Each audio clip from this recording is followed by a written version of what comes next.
o que o senhor comentou de Amã ser o Amalequita, Agagita, descendente lá do rei Agag, é muito interessante que Mordecai, que é a força que se opõe a Amã, né? A descendência dele também está muito bem descrita lá no livro de Esther, e ele é filho de Simei, filho de sei lá quem, filho de Quis. Quis era pai do rei Saul, então Sim, é a mesma, sim. a mesma genealogia, né? A mesma coisa. Ele era benjamita, e a tradição judaica diz uma coisa super interessante a respeito de Benjamim, porque lá em Gênesis 33, quando Jacó passa pelo Vale de Jaboque, vai encontrar com Esaú. Então, olha a figura que nós temos aqui, né? O filho da promessa, que saiu da terra do seu pai, foi lá, viveu com Labão, estava longe, no exílio. 20 anos. 20 anos. Aí Deus chama ele de volta para a terra, onde ele tem que estar. Mas no caminho de voltar para a terra onde ele tem que estar, tem Esaú, tem um irmão que ficou lá na terra. Ele fugiu por causa de Esaú, porque ele tinha traído Esaú, e quando ele volta, ele sabia que tinha voltado, mas estava pelando de medo. Exato, e ele tem tanto medo daquele confronto com o irmão que ficou na terra, que ele passa os filhos antes dele. Não, primeiro ele passa no Vale de Jaboque. Os escravos, os escravos não, os servos, depois as concubinas, e por último... Todo mundo vai antes dele, né? Mas a tradição judaica diz uma coisa interessante, que de todos os filhos de Jacó, um não se prostrou diante de Esaú. Benjamim. Uau! Que não estava vivo ainda. Isso eu não conhecia. Então, o espírito de Benjamim... ele não tinha nascido. Não tinha nascido. Então, Benjamim representa a recusa de se prostrar diante do medo, diante da ameaça de Esaú. E Mordecai, o benjamita, se recusou a se prostrar diante de Amã. Então, para mim, isso é a posição do livro de Esther, da história de Esther, é depois do começo do retorno, do exílio. Né? Eles já tinham voltado com Zorobabel, Esther ainda estava lá no exílio, mas antes da chegada de Esdras, antes da restauração espiritual, antes de Esdras e Neemias lerem a lei na praça com todo o povo, do povo refazer sua aliança com Deus e tal. Então é no meio da história, uns 60, 70 anos depois do começo da história. É muito parecido com o que nós estamos vivendo agora. E a identidade... Inclusive porque quem defendeu o povo foi Deus. E é interessante porque o livro de Esther é um dos... Acho que é o único livro da Bíblia que não tem um nome de Deus. Mas você vê o tempo inteiro Deus por detrás das entranhas fazendo as coisas acontecerem. Né? Exato. Não é que não houvesse espiritualidade, porque quando Esther vai lá para falar com o rei... Ela manda jejuar e orar 3 dias. Exato. Então, veja, está implícito que Deus tem que estar interagindo com aquilo. Com certeza. Aí, olha só... O fato de, a primeira vez historicamente, que o povo judeu é identificado como povo, ser no livro de Esther, é tão interessante porque a identidade judaica, ela nasce no contexto da defesa da sua própria existência, no contexto daquela história, é uma loucura, né? E a vitória do livro de Esther, da festa de Purim, que a gente celebra todo ano ainda hoje, não foi Deus fazer chover meteoro e matar todos os inimigos de Israel. Foi conceder ao povo o direito de se defender. E olha o que está em jogo agora. Qual que é a batalha que nós estamos na mídia e das pessoas acusando Israel do que elas estão acusando? Justamente tem a ver com o direito de se defender, com o direito de defesa, com o direito de resposta. E o que eu sinto assim que eu vim com um encargo mesmo, para conversar com os cristãos do Brasil, com o povo de bem do Brasil, que não são só cristãos, tem muita gente de bem que não é cristã, mas é aquela palavra de Mordecai para Esther, de dizer, você não pode pensar que só porque você está aí, guardada, porque depois vai ser você. Que esse negócio não tem nada a ver contigo, porque Deus vai trazer o livramento dele para o povo dele, de algum outro lugar, mas tu e a casa do teu pai vão perecer. E essa é a verdade, que se o Brasil, se a igreja do Brasil, se os cidadãos de bem do Brasil se omitir desse confronto, gente, esse confronto não tem nada a ver com o Estado palestino, tá? Não tem nada a ver com o direito do povo palestino de autodeterminação, não tem nada a ver, isso é uma guerra pela democracia, é uma guerra pela liberdade de expressão, é uma guerra pela liberdade de movimento, é uma guerra pela liberdade de culto. Todas essas coisas é isso que está em jogo. E se o Brasil disser, mas isso é lá dos judeus, do povo de Israel, não tem nada a ver conosco, Deus vai fazer algum milagre. Deus, ele, como Mordecai falou, olha, Deus vai fazer. Ele vai fazer, mas no final, quem vai colher as consequências da falta de liberdade, da falta de democracia, da falta de liberdade de expressão, da falta de liberdade de culto, vai ser o Brasil, vai ser os Estados Unidos, vai ser a Europa, e a gente já está vendo isso acontecer, né? Mas, para mim, as duas palavras mais importantes do livro de Esther são as palavras quem sabe.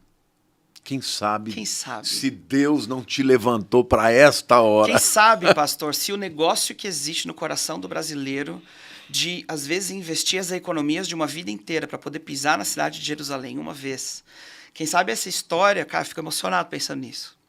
Quem sabe essa história dos brasileiros irem para Israel com tanta frequência e gastarem, às vezes, dinheiro que não tem para ir lá. Quem sabe esse amor que a gente vê em tudo que é igreja espalhada por essa nação, bandeira de Israel, menorá, candelabro, os símbolos judaicos. Quem sabe isso que Deus fez não é por acaso. Quem sabe é para esse momento. Então eu creio que isso é um tempo de restauração. Com certeza. Entre irmãos. Com certeza. Porque com certeza. nós somos da mesma raiz, né?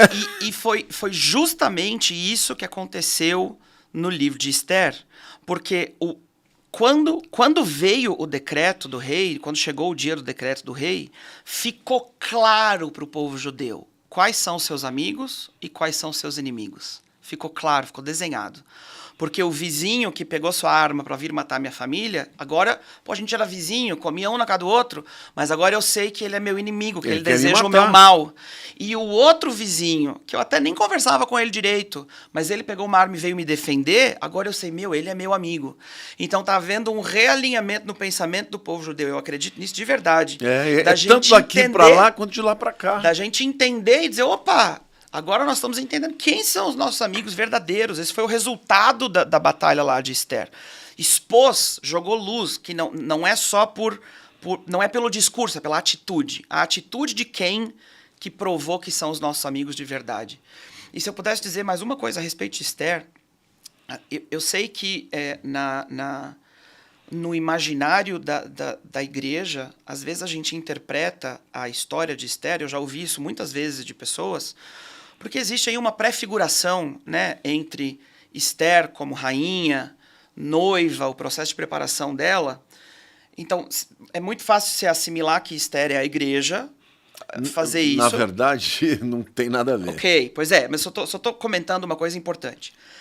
E daí as pessoas que fazem essa associação, elas associam a figura de Jesus à figura de Assuero. Sim. Né? Tem até música e tal, que ficou super famoso aqui no Brasil, no meio evangélico, sobre isso, que super entendo, porque linguagem poética tem liberdade poética mesmo, e é assim.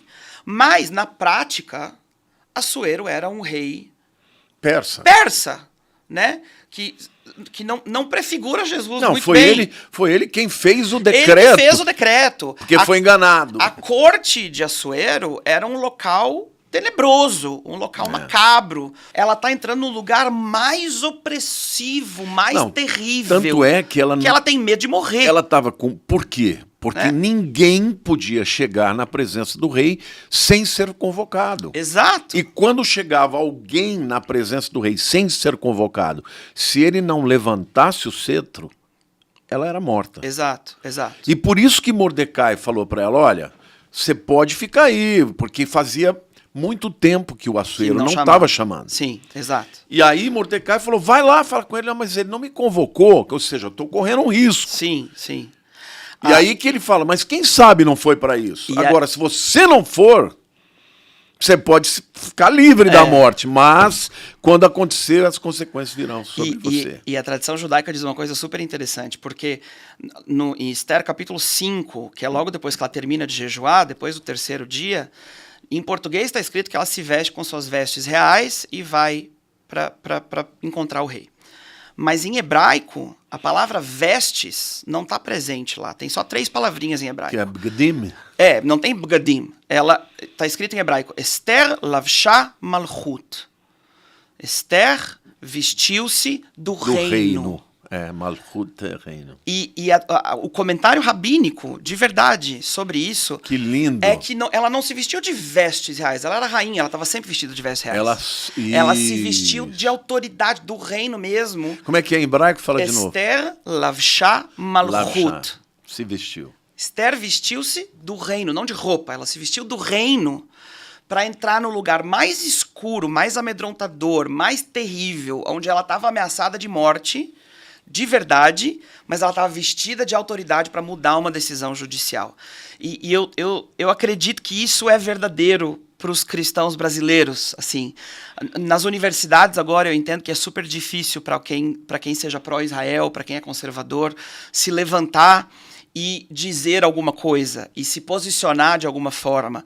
Mas eu estou tentando lembrar as pessoas que você pode se vestir do reino para entrar no lugar de opressão e fazer a diferença no lugar de opressão. E o interessante é que Esther, qual que foi a estratégia dela? Foi a mesa, né? Lógico. A estratégia foi a mesa. Foi dizer, vem cá, Assuero. Os dois inimigos, vem cá, Assuero. E não foi um banquete só, foram dois. Dois? Vem cá, Assuero. Vem cá, Amã. Os meus dois inimigos de verdade. O cara que eu morro de medo dele, que ele pode me matar. E o cara que está querendo assassinar todo o meu povo. Senta na mesa comigo, por causa que o salmista já disse que tu preparas uma mesa na presença dos meus adversários. E eu acho que, às vezes, isso aqui fica como talvez uma exortação amigável, assim, querida, de um amigo do Brasil. Às vezes eu acho que a igreja está tentando peitar Assuero, enquanto ela tinha que preparar uma mesa. Falta um pouco de destreza política. Preparar uma mesa e deixar Deus fazer o que Deus vai fazer, cara. Porque olha, o que você falou é muito sábio. É muito sábio. O que Deus vai fazer... Esther não conseguia fazer. Como é que ela ia fazer? Como é que ela ia mudar o decreto? Não ia dar. Ela não ia conseguir dar um sonho para Assuero, que sonhou no meio da noite. Não ia conseguir fazer Amã ser enforcado na forca que ele tinha preparado para Mordecai. Tudo isso foi Deus. Ela só cozinhou, ela só fez a mesa. E eu acho que a gente tem que encontrar uma maneira de servir quem nos persegue. E daí Deus faz aquilo que ele sabe fazer.